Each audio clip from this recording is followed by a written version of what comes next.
Welcome back. This weekend would have marked one of the country's biggest cultural activities.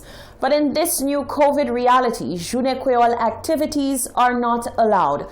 Police have made abundantly clear that hosting Journée Creole activities in terms of mass crowd gatherings is not permitted.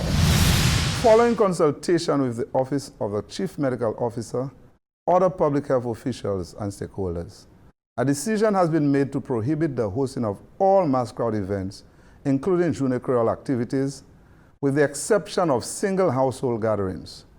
Failure to adhere to this will result in the event being shut down by the police and defaulters prosecuted.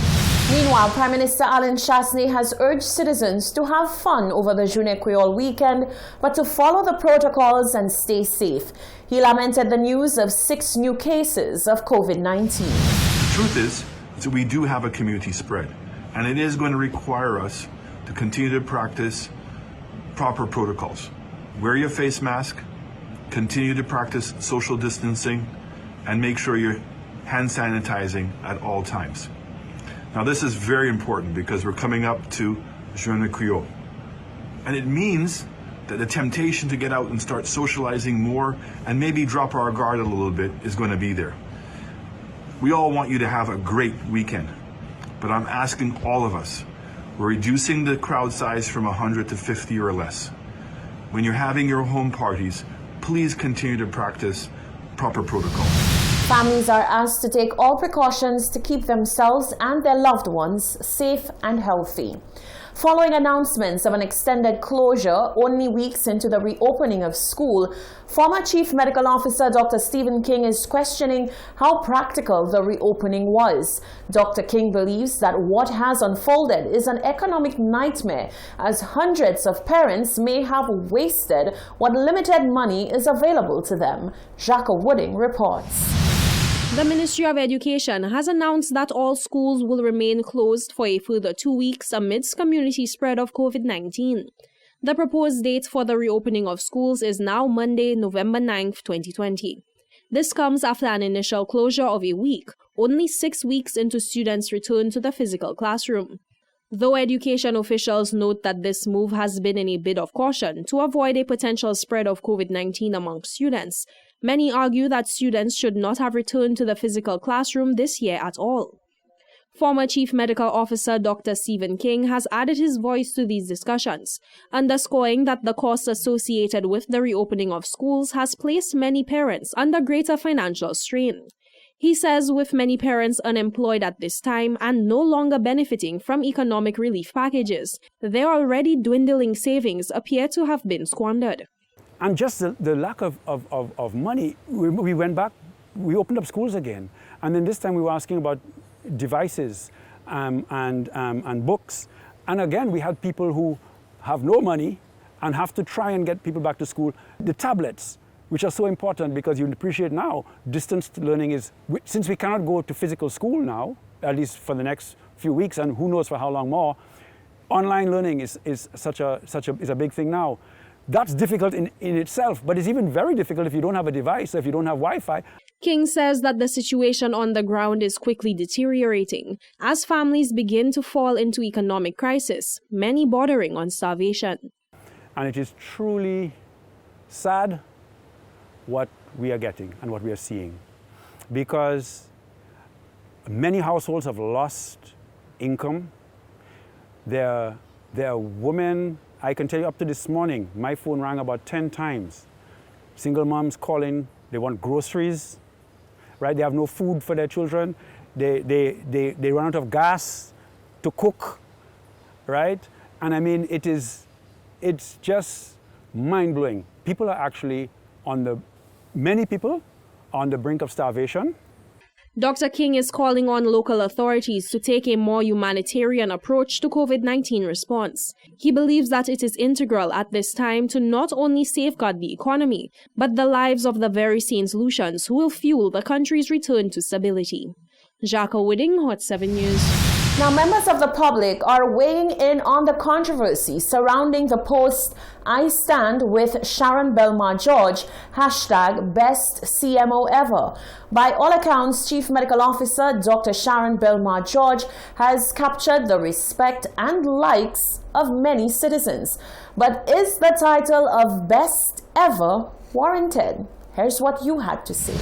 "I Stand with Sharon Belmar-George" hashtag Best CMO Ever is making its rounds on social media, and it has caused quite a stir. So today we want to find, do you think it is warranted, or do you think she is the best CMO ever? Let's hear your views. All I can say, she's doing her job. I mean, the lady is doing a damn good job, you know. I don't know if anybody else put in the situation would have done as well, but they could have done as well. But right now, she's the only one doing the job. So right now, I can say she's the best CMO we've had so far, because she has been put in a situation where, you know, you really need, you know, technical advice and all kind of stuff like that. So for me, she's the best CMO for now. On reception of COVID-19 pandemic in March, I was at the frontline customs officer at the airport. And I'm telling you the truth, that's something inaugural, as the first time ever in the world. And there was little room for error. It's quick thinking, decision making, and as sound as you can. And in my view, the CMO, the Chief Medical Officer, and Ms. Belmar-George, Parker Wagdanan, the Chief Medical Officer, did an outstanding job in line of communication, streamlining, and getting everybody on board. It was a remarkable job, in my opinion. It's something new. Not something we have had before to say you did that, you tried this. There was little room for error. That's life and death situation. So I find she did a remarkable job, and I commend her highly. My thoughts on that, well, I know her, you know, and I know her father, right? And I feel she's doing a damn good work, because everybody must take heed, because she getting her report from WHO, right? The World Health Organization, and she repeating it. Because it's work she working, and I think she have no politics in that, man. I think she actually doing what she's supposed to do. Oh, there's nothing wrong with the CMO except for the people that start it. The CMO is good, she's at work, she's taking care of the situation, but the people that start the little charade, the little different talk, that really don't make sense. We should just try to be together and make it happen. And there you have it. Those were your thoughts. Reporting for Hot 7 News, I am Genevieve Gonzague. Those were your views. Now, the usual Journée Creole celebrations have been put on pause due to COVID-19. The Castries Provisions Market in times gone by would be one of the spots to stop and sample authentic Creole dishes. However, this year, things were rather low-key. Genevieve Gonzague tells us more. The marketplace is usually a hub of excitement and entertainment. As Journée Creole is fast approaching, the place would be bustling with activity, whether it is with vendors showing off their beautifully decorated trays of produce or people hurrying to get a taste of the authentic Creole food that would be up for sale. This year, however, very little took place at the Castries Provisions Market. One of the annual organizers of the unofficial market Journée Creole, Julieta Alcid, said while nothing could have been done this year, she is hopeful that next year is better, and made an appeal to youth to learn to cook the Creole dishes. I didn't take part this year with the vendors, but I still encourage my sister to come and make the Journée Creole food, and I help her, and then she succeeded in what she's doing, because all the tea finished already. You all have to put yourself into it, because that's the culture, that's a culture. And then you all have to learn to make the food, especially the food. You cannot put dashing and bread pins and stuff like that. You have to learn to prepare everything, the sardine, the hummus or the saltfish, and you have to you must have the little things like pawpaw. And although Journée Creole celebrations will low-key this year, we got the opportunity to speak to one of the organizers of Journée Creole in the market, Miss Rufina Alcid.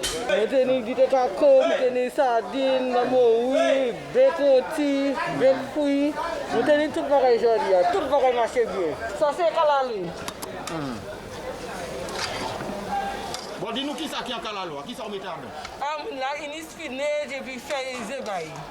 Qui ça encore? Et puis piment saisonnier, local, tout ça qui là. Pour qui calque poids Il pas une fois, ça c'est just cavalo. We got a chance to experience and taste some authentic Guinea Creole dishes. Reporting for Hot 7 News, I am Genevieve Gonzaga. So by now we know Journée Creole 2020 will be nothing like what it used to be. Due to COVID-19, the public has been warned that only singular household activities will be permitted. Our team took to the streets to find out how you plan to celebrate Journée Creole. This year's Journée Creole celebrations have taken a somber tone due to COVID-19. Everyone has been advised celebrate Bokayo. We took to the streets. Dino, ki manye ou kay celebrate Journée Creole famille? Anton sayote ni pudi. What we do, we always do our cooking, do our little bouillon, our green pig and saltfish. And you know, it's just a few of us, which is the family. And I think everybody will enjoy that same aspect. It's just that what happened, you cannot interact with the public. Moi, je célébrer Journée Creole et puis famille moi puisque la panière hier la con l'automne ça yo te kani un chai assemblée les mots dit assemblée meaning un chai OK assemblée tout le monde connaît qui ça qui assemblée so ça n'a fait n'a mené un débat monter la caille nous tout kay inviter toutes ces familles tout le monde venir ensemble peut-être nous peut inviter un des camarades tout et que nous tous kay mettre ensemble et faire même si là at least nous même te casse les lawia for by natural. Well, me this year we haven't got no Journée Creole, so all I'm gonna do is take my daughters out and just enjoy the day. Tous les années, moi toujours célébrer Creole et la famille moi. Nous quand dîner Bokay, l'après-midi nous quand sortir, nous quand dit faut à côté, but pour l'année ça, moi quand était précaire, nous quand dîner déjeuner. Enjoy nous, jouer de musique nous tout quiet. Et puis rester l'instant journée Bokay nous boire bueno. So ça moi kay faire, et là moi lever dimanche bon matin, moi kay faire dité kako moi, faire bec moi avec toute bagaille moi kon Journée Creole sardine oti, bec oti dité kako moi. Ça c'est tout ça moi kay faire avec den moi aller pour un morceau l'église. So là moi sort l'église, maman moi hakay là yo kay faire manger ban pour les moi de vie. Mais avant moi partir ba auditer et que moi de vie moi kay ba journée. Well, this year Journée Creole, I'm going to cook my food at my home, and after that bring my children on the beach, get good, go home and go and sleep on that city. I didn't have nothing about Journée Creole food. Sunday that day, my macaroni and cheese, my baked potato is that high. Eh bien, nous passons à l'école là, où fait ça de café avant. Nous quand sur les Journée Creole là, la caille nous, avec famille nous, et puis riche nous. C'est ça nous qu'on fait. Avec mari nous. Ça qui ni mari hein. Ça qui pas mari ni boyfriend. Yo quand Journée Creole là, la caille parce que moi même Journée Creole moi c'est la caille moi. Eh bien, ici, c'est manger tout seul, nous qu'à manger l'année ça là. Patates, yam, banane. C'est ça qui manger. Happy Journée Creole, everyone. Bonne fête Journée Creole. Reporting for Hot 7 News, I am Genevieve Gonzaga. Stay with us. There's more news coming up after the break.